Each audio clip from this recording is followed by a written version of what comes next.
Thank you, thank you. Thank you. I think I'll stop right there. Take a seat if you have one. Hello, building trades, and thank you, President and my friend Sean McGarvey. You've been a friend of mine for a long time, as many of you have.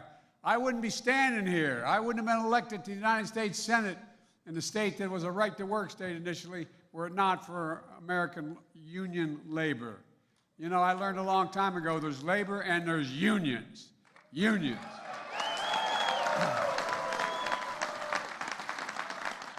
And I want to congratulate my former Secretary of Labor, Marty Walsh. You guys know Marty. I tell you what, if you have to be in a foxhole, you want Marty next to you. You want Marty with you. He's a man of his word. And the problem is he knows more than you do, more than I do. But, you know, Lifetime Achievement Award, but you got a whole other lifetime to work out here, Marty. And you may be carrying a hockey stick these days, but I'm still coming for you, man. Thank you all for your continued support of Julie Sue. She worked hand in hand with Marty, and she's going to be a great Secretary of Labor.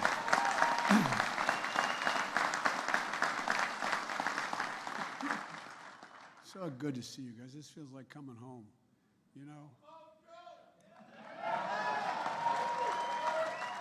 Well, you know, I'm here because there's no better place to talk about the progress we've made together. And it wouldn't have been made without you, and that's not hyperbole, that's a fact. Our economic plan is working. We now have to finish the job, but there's more to do. And you're leading the way, shovels in the ground, cranes in the air, factories opening, all those jobs, meaning we created.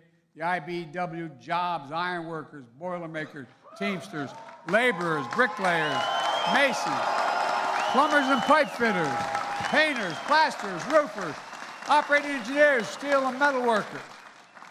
My economic plan, as McGarvey said, is blue-collar blueprint to rebuild America, and that's what we're doing, rebuilding America. And I make no apologies.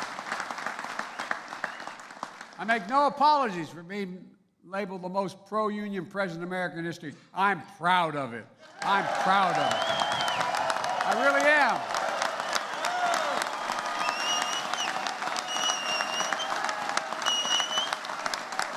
I really am. Folks, I really mean it. Folks, look,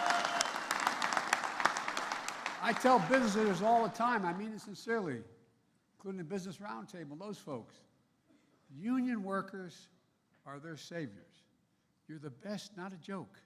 You're the best workers in the world, not a joke. When one of the South Korean plants was going to invest in the United States in a chip factory, I asked him why, the CEO.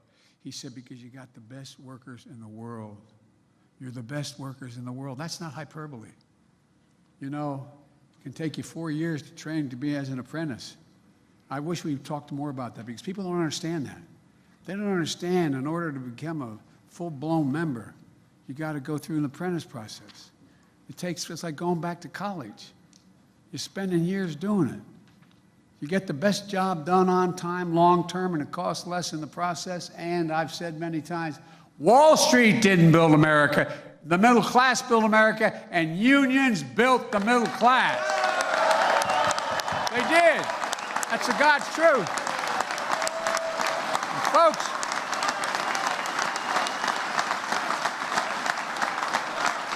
and the good news is, even some of our corporate friends are figuring this out.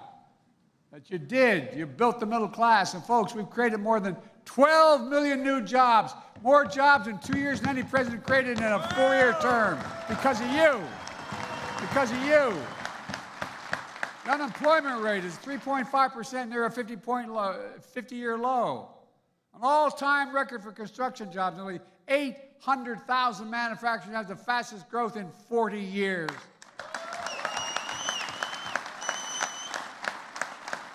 Because we're buying American. Where is it written that America can't lead the world again in manufacturing? I ran for president to rebuild the backbone of America, the middle class, to grow the economy from the middle out and the bottom up, not the top down. Because when the middle class does well, the poor have a ladder up and the wealthy still do very well. You don't have to worry about them. We all do well. But that's a clear contrast to the other side. They believe the best way to grow the economy is from the top down, and then to watch the benefits trickle down to the rest of us. No, I'm serious. Think about it. Like many of you, not much trickled down on my dad's kitchen table. For decades, trickle-down economics hollowed out the middle class, hollowed it out. We rewarded wealth, not work. Companies moved jobs overseas. How many of you come from towns that you grew up in that used to have a factory of 600, 800, 1,000 people? Now it's gone. Why? Because they went overseas for cheaper labor. Not just in one administration, but a series of administrations preceding this. And as those jobs are lost, something else was lost as well that matters a lot to folks where I come from. A sense of pride, the notion of who you are, a sense of self-worth, earning our way. Because my dad used to say, I'd give him my word, and so what he'd say, he said, Joey, a job's about a lot more than a paycheck. It's about your self-worth. It's about your sense of who you are. It's about being able to look your kid in the eye and say, honey, it's going to be okay, and mean it. It's about your dignity. And I think a lot of folks have forgotten that. Folks, trickle-down economics doesn't work. We have a very different plan for the economy. We, you and I, together, we're turning things around, and we're doing it in a big way.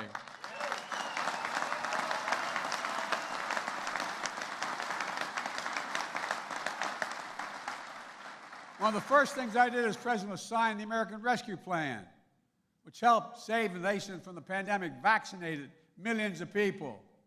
And through the Butch-Lewis Act, protect your pensions. Got relief needed. We got relief to folks who needed it most to get the country back on track.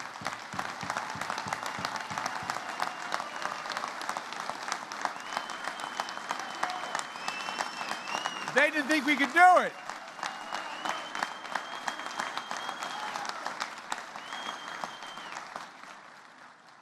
It worked. And not a single Republican voted for it. And then I signed the bipartisan infrastructure law. Because to have the strongest economy in the world, we need the best infrastructure in the world. Again, that's no joke. We need the best infrastructure in the world. Roads, bridges, airports, water systems, high-speed internet, and so much more. Can you believe we used to have the best infrastructure in the world? We were rated number 1. We fell to number 13 in international ratings, 13. Under my predecessor, Infrastructure Week became a punchline. On my watch, infrastructure has become a decade headline. A decade.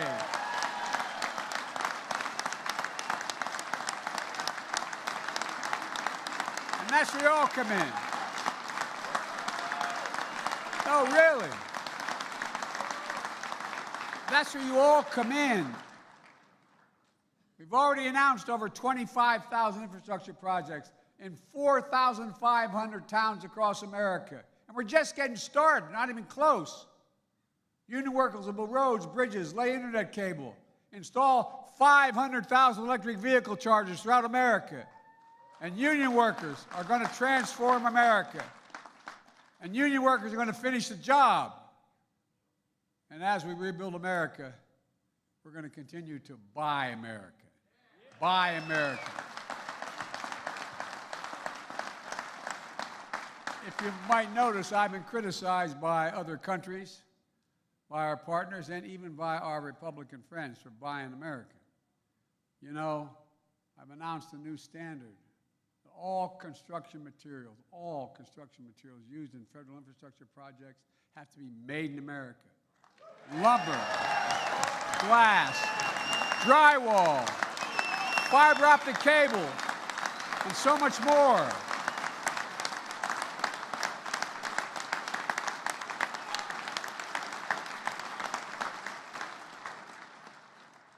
president, I get to pick projects. I get to fund projects from the money that we get from the Congress. Every federal project is going to be built by American workers, using American products, creating American jobs. What most people didn't know, I didn't know it, to be honest with you, 8 years ago. That's been the law since the 30s. But no one's had the nerve to insist on it. Used to say, if you can't get the product, you can't get the workers, you can go somewhere else. Look for it. Well, guess what? I changed that law. It used to be if you got, if you did 40%, it was okay, and so on. No, not anymore. I'm insisting on it. We're going to spend American tax dollars. Americans are paying the money, and we're going to buy American when we do it. And by the way, under international trade agreements, it's all legit. It's all legit. It's been there since the 30s. Decades ago, the United States used to invest 2% of our gross domestic product, everything in America, 2% on research and development, allowing us to lead the world in major fundamental changes in research and development. Today, it's 0.7, less than 1%. We used to rank number 1 in the world in research and development. Now we rank number 9. China was number 8 decades ago. Now China's number 2, and other countries are closing in. This is not about good or bad other countries. It's about competition. It's about competition. That's why, with your help, I designed and signed the CHIPS and Science Act. I asked the CEOs this question. When the United States invests, and I really did, not a joke, I asked them, Marty remembers, I asked them, when the United States invests considerable resources in a new enterprise, in a new business, are they much more likely or much less likely to get in the game? And the answer is overwhelmingly yes, it matters. They get in the game when the United States of America makes a judgment what they're going to invest in. That's how we're bringing key parts of our supply chain back to America, like semiconductors. Folks, look, think how many people had no idea what the heck a supply chain was. No, I'm serious. You said 2.5 years ago, well, the supply chain, people look at, really bright people. Look at well, guess what? Because of the pandemic, when factories shut down in Asia, they had no idea they were supplying essential material to us. Shut down around the world. These small computer chips, the size of a fingertip, they affect nearly everything in our lives.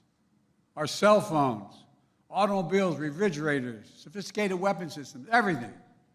America invented these chips. We made them smaller, faster, and more powerful. But over time, we went from producing 40% of the world's chips down to producing just 10% of them, despite leading the world in research and design. We saw what happened during the pandemic when the global economy came to a halt. Overseas factories that made these chips shut down, driving up the cost for everyone around the world, but particularly American families. A lot of you know this, but every new car built needs at least as many as 3,000 of these chips. During the pandemic, that's the reason car prices skyrocketed. And in some cases, new car production shut down because the chips were in short supply. But now, the private sector, at home and abroad, are investing over $400 billion in advanced manufacturing and clean energy here in America.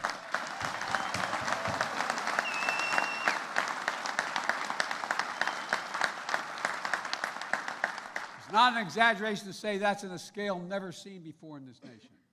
Never seen before. It's transformative. One of the private companies is investing is Intel.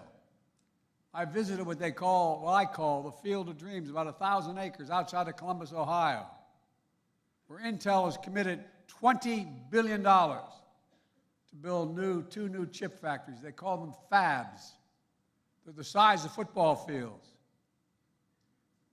There'll be a total of 10,000 jobs, 7,000 construction jobs, prevailing wage, and 3,000 full-time workers in those fabs.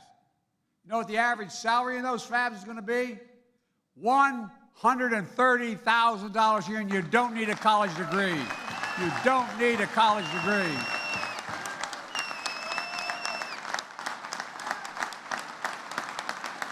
It's about time.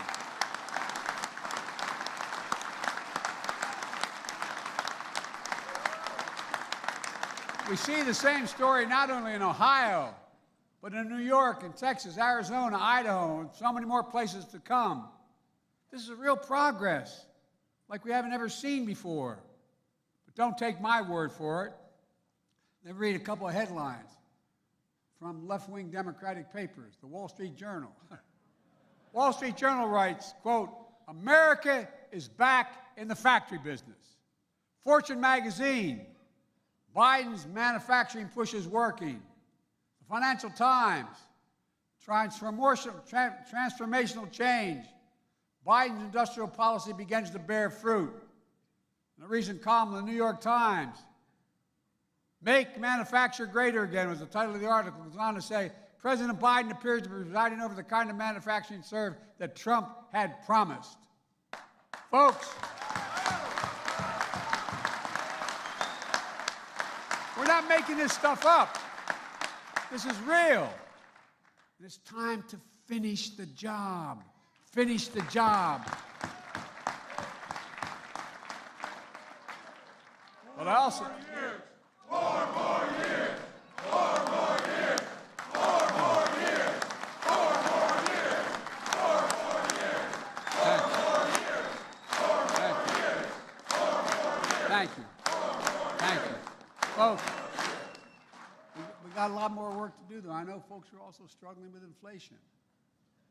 I grew up in a house when the price of gas went up at the gas station. It was talked about. You felt it in our house, for real. Many of you did as well. But it's not just the United States' problem. It's a global problem. The first pandemic disrupted the supply chain, causing prices to rise across the board.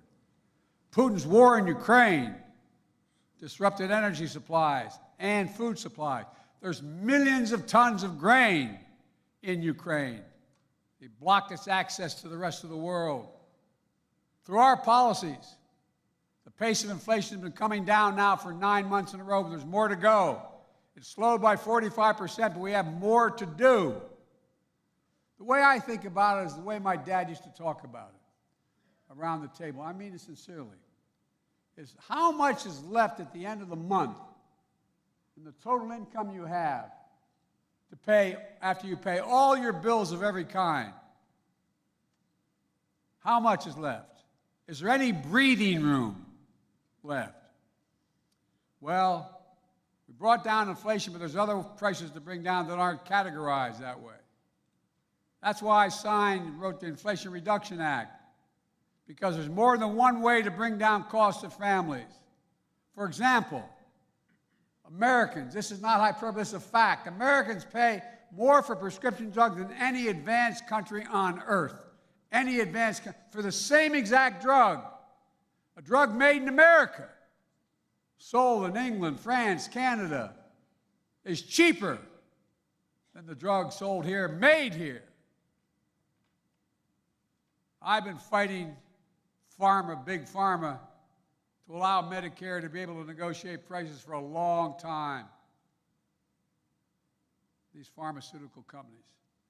Well, we finally beat Big Pharma. They're still going to do very well. But we got it done, to my surprise, without a single Republican vote. I don't know where the hell these guys live. No, I really mean it. It surprised me. I've had more than half a dozen Republicans I used to serve in the Senate come up to me, and I gave my word I'd never say who they were, and I never will. Joe, we agree with you, but if I do this, I'll lose a primary. Not a profile as encouragement, but an acknowledgement. Look, it's going to have a profound impact on people's cost of living. How many of you know someone with diabetes? Raise your hand. Oh, 1 in 10 Americans has diabetes. Millions of these diabetes patients need an insulin just literally to stay alive, not a joke. Insulin has been around for 100 years. The guy who invented it wouldn't put a patent on it because he wanted to be made available to everybody. It costs drug companies $10 a vial to make. And if you count in packaging and shipping and everything, it's probably $12. They've been charging hundreds of dollars, $300, $400, $500, $600 a month for the same exact product. Those who you know somebody's on it, you know that's true. And they've been making record profits, but not anymore. Folks,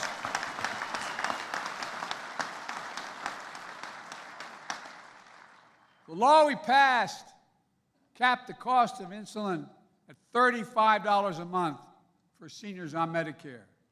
Now, guess what? That is 300 and some % increase in what it cost them to do it. It's not like they're being cheated. $35 is something that cost you 10 to make.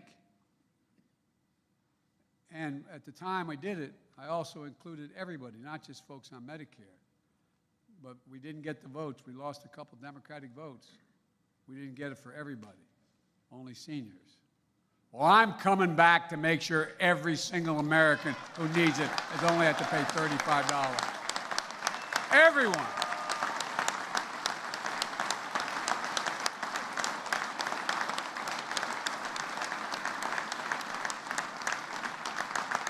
Look,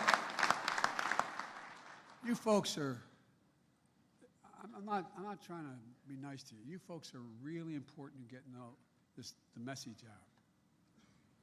Just like you know there's well over $1 trillion for the whole infrastructure law. It takes a while to get it out, to get them started, to get the projects moving. It takes time. Well, the same way with dealing with the drug companies. Folks, the law that's the law now passed, although Republicans want to get rid of it, and the new Speaker of the House thinks it's not necessary. And by the way,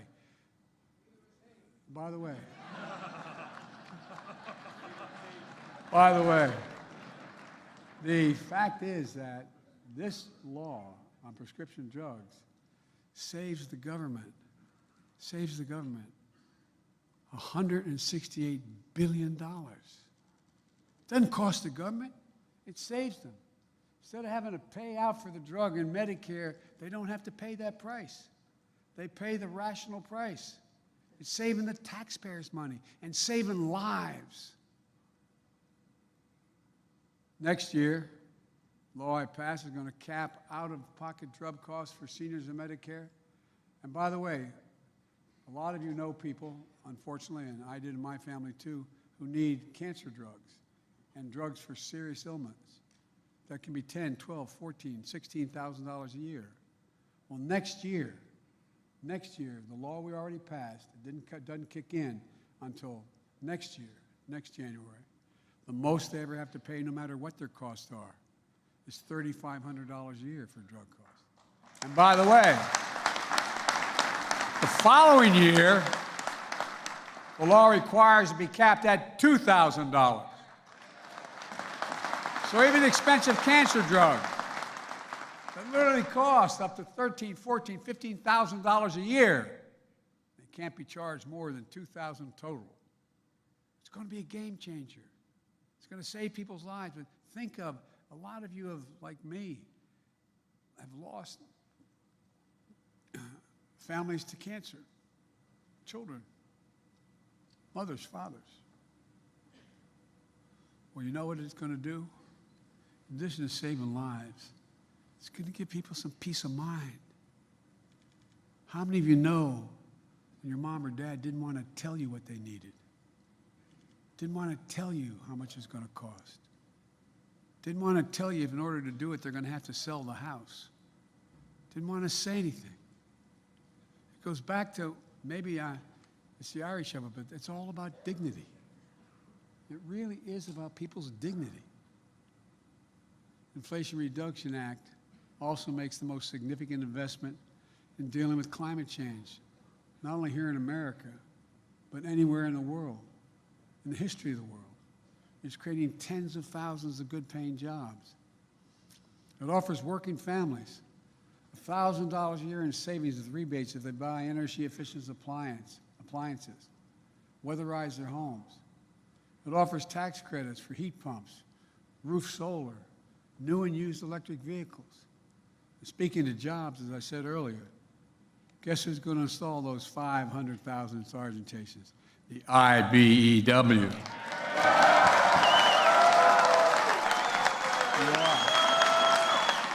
And by the way, when you do, think about it this way. My grandpop, who I never met, he died in the same hospital I was born in 2 weeks before I was born. But my grandpop was from, as they say in Maryland, from Balmer. And he worked for the American Oil Company. And his job was to open up new gas stations around the country back in the late of the 20s and 30s. And guess what? People didn't want those gas stations because they didn't want all those, how many thousand gallons of oil or gasoline are sitting below the surface of my neighborhood? They were worried about it. But once the gas station was built, what happens? You end up having a drugstore. You end up having a coffee shop. You end up having, it generates growth. Well, you know, you're going to be building the roads and the highways and the bridges to get to these places. Laborers, iron workers, operating engineers, steel metal workers, women and men right here in this room. And by the way, almost all our investments requires employers to pay prevailing wage and use registered apprentices.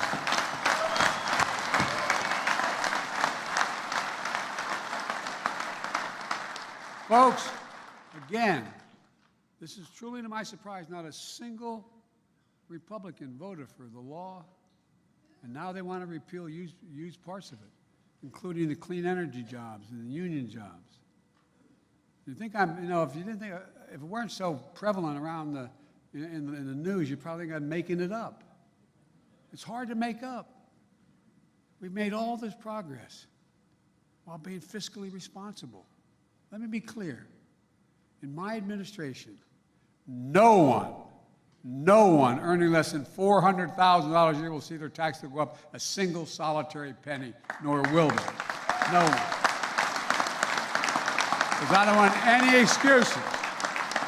As a matter of fact, my first 2 years in office, I've lowered the deficit by a record $1.7 trillion. Lowered the deficit, the debt. A simple reason for that. We thought maybe people should start paying their fair share. The Inflation Reduction Act is going to bring down hundreds of billions more in decades ahead, bring the cost down. We're doing all this by making the biggest corporations just begin to pay part of their fair share. Just pay their fair share. Pay at least something. No. True. Let me ask you this. Anyone in this room think the existing tax system is fair? No. You got it, man. You got tired of hearing me talk about it, but in 2020, 55 of the Fortune 500 companies paid zero in taxes with income profit of $40 billion. Paid zero. And people thought I was either exaggerating or they just didn't think it's true. But it's wrong to have that occur. So I instituted a horrible tax on these guys. 15%. That's less than y'all pay. And guess what? I've also proposed. We've gone from 700 billionaires since the pandemic to about 1,000 billionaires in America. You know what their average tax is? EIGHT, 8%. So I think there should be a minimum tax for billionaires.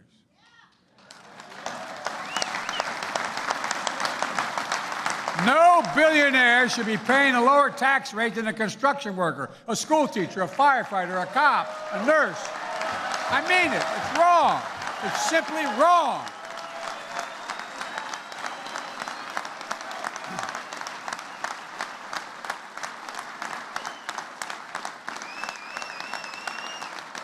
If you didn't live through this, you'd think I was making it up. And meanwhile, guess what my mega Republican friends in Congress are up to? The Speaker of the House went to Wall Street last week, proposed huge cuts in important programs, cut all discretionary spending by 22%, including ones I've just named. Programs millions of working and middle-class Americans count on. At the same time, he and his MAGA Republican colleagues are pushing some tax giveaways for the wealthiest Americans and biggest corporations.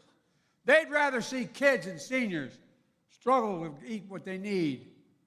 People on Medicaid lose their health care. Veterans lose access to doctor's visits, and that's part of it, by the way, not a joke. Then cut subsidies to big oil that made $200 billion, and big pharma and the wealthiest corporations. We're not even talking about raising their taxes, just stop the subsidies. The same old trickle-down dressed up in MAGA clothing, only worse. Because this time, they're saying if they get their way, they will if they don't get their way, if Biden doesn't agree with them and agree to all the cuts and these tax increases for others, working people, they're going to let the country default on its debt. This is a debt that took over 200 years to accumulate. The last administration alone increased the debt by nearly 40% in 4 years. And every single time, they passed the debt ceiling without any question. Default would be totally irresponsible. I mean, it would mean cuts in Social Security, Medicare, higher interest rates for your credit cards, car loans, mortgages. The entire economy would be put at risk. Moody's, you know, that economic operation that comments on the economy, they said the Republican plan would cost us 780,000 jobs. 780,000 jobs. Working and middle-class seniors paying the price.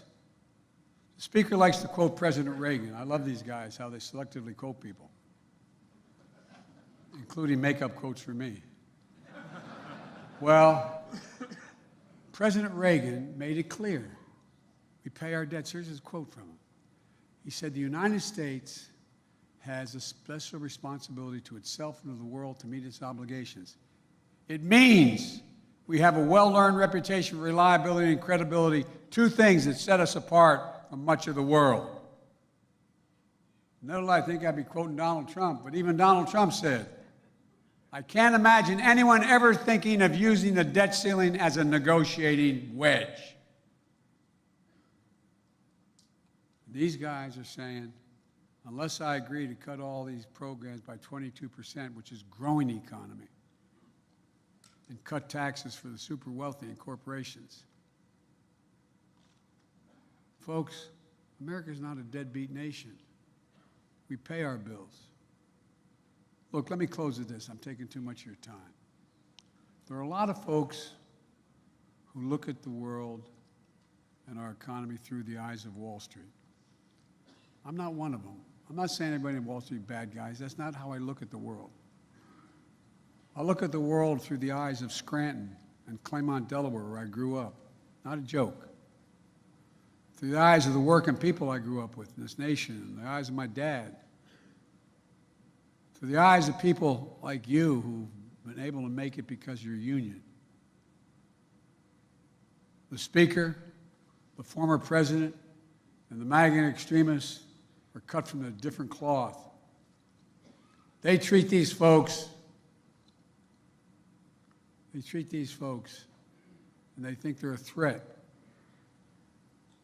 They think that somehow we're going to go back. The threat that MAGA Republicans pose is to take us to a place we've never been, and where the last guy tried to take us. And look how hard we had to fight to get prevailing wage, Bush-Lewis, Davis-Bacon, project labor agreements, health care. My God, we had to fight like hell. And folks, we made a lot of progress because of all of you. But there's more to do. So let's finish the job. I've long said it's never been a good bet to bet against America, and I can honestly say, as I stand here today, I've never been more optimistic about America's future. We're on the cusp of major change. We're creating jobs again. Manufacturing has come alive again. People can afford a decent health care. Towns that have been forgotten and left behind for dead are coming alive again because of you all and what we're doing. Now we've just got to keep it going. Finish the job. We just have to remember who we are. We are the United States of America. There's nothing beyond our capacity. Nothing. If we work together. God bless you all, and may God protect our troops. Thank you, thank you, thank you.